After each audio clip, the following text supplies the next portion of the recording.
C'est un plan à 10 milliards de rands, soit 580 millions de dollars, qui a été proposé mardi 16 juin au gouvernement sud-africain pour le redécollage de la compagnie South Africa Airlines.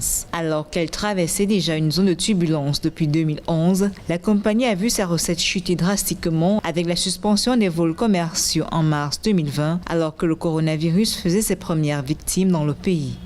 Le premier préalable pour relancer la compagnie sud-africaine est d'enlever l'État dans l'actionnariat de la nouvelle compagnie.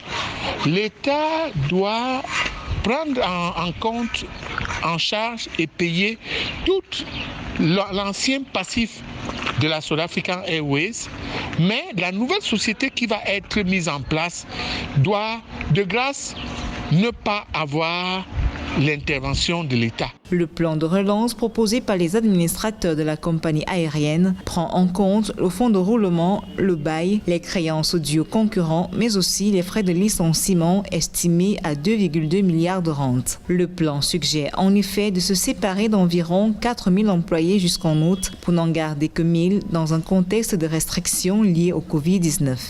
L'Afrique du Sud est un pays qui à court ou à moyen terme est dans une situation sociale assez mouvementée et assez précaire.